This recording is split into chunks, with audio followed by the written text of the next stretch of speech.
Mid 20s లో ఉన్నారా? అంటే 25 నుంచి 30 ఏళ్ల మధ్యలో ఉన్నారా? మీ పేరెంట్స్ పెళ్లి గురించి డైలీ ప్రెషర్ చేస్తున్నారా? ఐటీ జాబ్ ఉంది, సాలరీ బాగుంది, బట్ పెళ్లికి రెడీ అవ్వట్లేదు ఎందుకని చెప్పేసి అడుగుతున్నారా? దానికి మీరు పెళ్లికి రెడీ అవ్వకపోవడానికి మొత్తం కూడా 3 రీజన్స్ అయితే ఉన్నాయి. ఆ 3 రీజన్స్ ఏంటి అనేది చూద్దాం. దానికంటే ముందు please subscribe to our channel because your subscription matters to అస్.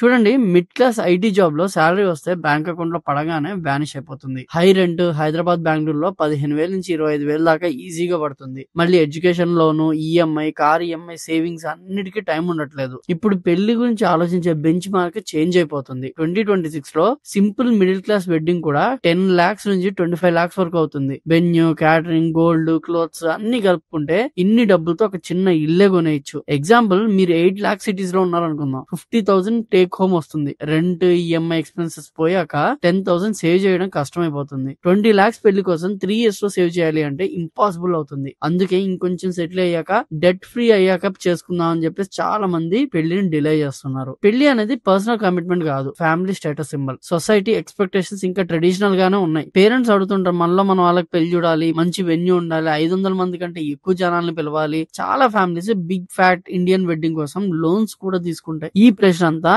ఒక వర్కింగ్ ప్రొఫెషనల్ మీద, అంటే మీ మీద పడే అవకాశాలు చాలా ఎక్కువ. మనం మోడర్న్ ప్రోగ్రెసివ్ పార్ట్నర్స్ కోసం చూస్తున్నా ఫ్యామిలీస్ ఓల్డ్ స్కూల్ నార్మ్స్ ని పుష్ చేస్తూ ఉంటారు. Lavish wedding, gold jewellery, grand reception, ఇది మనకి అవసరం లేదు అనుకున్నా ఫ్యామిలీకి చెయ్యాలి అన్న ప్రెషర్ ఉంటుంది. ఈ ఫైనాన్షియల్ అండ్ ఎమోషనల్ డ్రైన్ వల్ల మెన్న చాలా మంది పెళ్లి చేసుకోవడానికి 2 to 3 years పోస్ట్ పోన్ చేస్తున్నారు. ఇప్పటి యూత్ పెళ్లిని లైఫ్ లో ఫస్ట్ ప్రయారిటీలా చూడట్లేదు. Career growth, up skilling, personal development, వీటికే యూత్ అనే వాళ్ళు ఎక్కువ ఇంపార్టెన్స్ అనేది ఇస్తున్నారు. అండ్ ఇది చాలా మంచిది. ఐటీ ఫీల్డ్ లో అన్సర్టనిటీ చాలా ఉంది. 2 years కి ఒక న్యూ స్కిల్ నేర్చుకోవాలి, లేట్ నైట్ వర్క్ చేయాలి, వర్క్ ప్రెషర్ ఎక్కువ. ఈ మధ్యలో పెళ్లి చేసుకుంటే పార్ట్నర్ కి, ఫ్యామిలీకి టైం ఇవ్వలేనని టెన్షన్ ఉంటుంది. మళ్ళీ పర్సనల్ ప్రయారిటీస్ చేంజ్ అయిపోతూ ఉంటాయి. ట్రావెల్ చేయాలన్నా, ఒక హాబీ పర్సూ చేయాలన్నా, హెల్త్ మీద ఫోకస్ చేయాలన్నా పెళ్లి చేసుకుంటే ఫ్రీడమ్ పై ఫుల్ టైం రెస్పాన్సిబిలిటీ వస్తుంది. ఇన్నర్ ఫీలింగ్ అంతా కూడా మారిపోతుంది. ఎమోషనల్ మెచ్యూరిటీ కోసం, రైట్ పార్ట్నర్ కోసం వెయిట్ చేయడంలో తప్పు లేదు అని చెప్పి చాలా యంగ్ పీపుల్ అయితే అనుకుంటున్నారు. జస్ట్ సేవింగ్ చేస్తే సరిపోదు, స్ట్రాటజిక్ గా మైల్ స్టోన్ అచీవ్ చేయాలి. మీరు 2026 లో కానీ 2027 లో కానీ పెళ్లి అనేది ప్లాన్ చేసుకుంటే ఈ 3 ఫైనాన్షియల్ థింగ్స్ లో మీరు స్ట్రాంగ్ గా ఉన్నారా లేదా అనేది చూసుకోండి. First thing, debt free status and emergency fund. పెళ్లి అనేది ఒక పార్ట్నర్షిప్, లయబిలిటీ ట్రాన్స్ఫర్ కాదు. మ్యారేజ్ లైఫ్ 0 debt తో స్టార్ట్ చేయాలి. Personal loans, credit card out standing, bike, car EMI ఇవి క్లియర్ చేయండి. స్టూడెంట్ లోన్ ఉంటే ఓకే, ఎందుకంటే దానికి ఇంట్రెస్ట్ అనేది తక్కువ ఉంటుంది. అండ్ హోమ్ లోన్ ఉంటే ఇట్స్ ఓకే, అదొక లేబిలిటీ కాదు, అదొక అసెట్ కాబట్టి దాంట్లో అయితే ప్రాబ్లం ఉండదు. నెక్స్ట్ వచ్చేది emergency fund. Minimum 6 months expenses కి సరిపడా మనీని సపరేట్ లిక్విడ్ అకౌంట్ లో పెట్టుకోండి. జాబ్ సెక్యూరిటీ 100% ఉండదు కదా. ఎమర్జెన్సీ ఫండ్స్ ఉంటే అన్ఎక్స్పెక్టెడ్ బిల్స్ వచ్చినా పెళ్లి తర్వాత ఫైనాన్షియల్ గా షాక్ అనేది ఉండదు. తర్వాత వెడ్డింగ్ కార్పస్ ఫండ్. వెడ్డింగ్ కి లోన్ తీసుకోవడం అనేది పెద్ద మిస్టేక్. 15 లక్షలు వెడ్డింగ్ అవుతుంది అనుకుంటే మినిమం 60%, దట్ ఈస్ 9 lakhs మీరు ఆల్రెడీ సేవ్ చేసి ఉండాలి. దీన్నే కార్పస్ అంటారు, వెడ్డింగ్ కార్పస్ అంటారు. ఈ వెడ్డింగ్ ఫండ్ ని 2 years ముందే SIP లో సిస్టమాటిక్ ఇన్వెస్ట్మెంట్ ప్లాన్ లో పెట్టండి. లో రిస్క్ మ్యూచువల్ ఫండ్స్ లో ఇన్వెస్ట్ చేయండి. పెళ్లి కోసం మీ టోటల్ యాన్యువల్ ఇన్కమ్ లో 50% కంటే ఎక్కువ స్పెండ్ చేయకండి. మీరు ఎర్న్ చేసే దానికంటే తక్కువ మీరు ఎప్పుడు కూడా స్పెండ్ చేయాలి. మీరు షో ఆఫ్ చేయడానికి పనికి వస్తుంది కానీ మీకు